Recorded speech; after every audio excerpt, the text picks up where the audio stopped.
Les gens étaient effectivement mieux organisés qu'aujourd'hui. À l'époque, le Zaïre équivalait à 2 dollars à l'époque. Le Zaïre, c'était une monnaie très forte à l'époque. Je me souviens que quand nous travaillions à Bukavu, on nous donnait 5 makuta par jour. Mais avec 5 makuta, tu ne pouvais pas manger, terminer 5 makuta en une journée. On passait une semaine avec. Il n'y a pas de son métier, il n'y a que de sortes gens, il n'y a pas de son métier, il n'y a que de sortes gens, il n'y a que des sortes gens, gens de petites vertus. Moi j'ai eu le goût des affaires. Si bien que j'ai commencé le commerce très jeune. Moi je me souviens que j'ai vendu des arachides, j'ai vendu sendakala, j'ai vendu paradoxalement du rutuku aussi.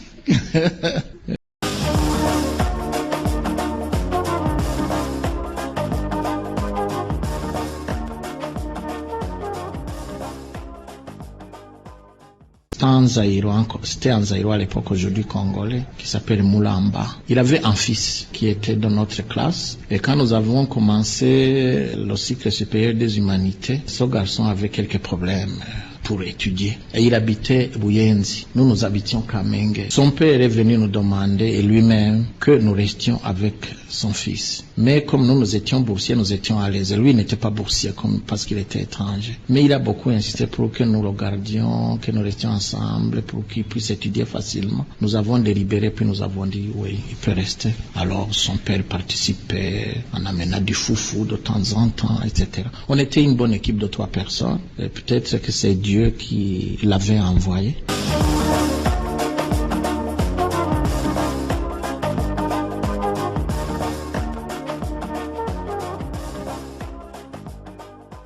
Alors quand il fallait fuir, nous avons exposé la situation au jeune Moulamba. Alors il a expliqué à son père la situation dans laquelle nous nous trouvions. Et son père a accepté de nous prendre comme ses enfants et nous faire traverser la frontière zaïroise. Nous avons estimé que nous étions sauvés du moins temporairement. Il nous a accueillis chez lui, Moulamba. Nous étions les premiers à arriver chez lui, si vous voulez, comme réfugiés. Mais une semaine après, chez lui, c'était plein. De sorte qu'il n'avait plus de quoi leur donner à manger, il n'avait plus de quoi nous nourrir. Nous sommes allés à Bukavu.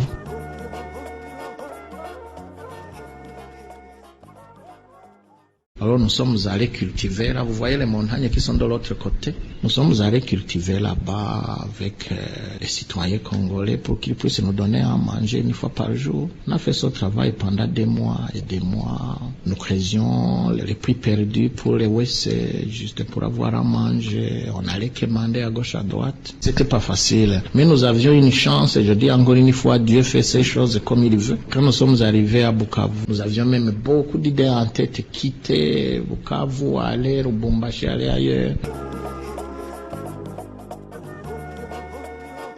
À l'époque, le Zaïre était plus ou moins bien organisé pour avoir les papiers comme ça.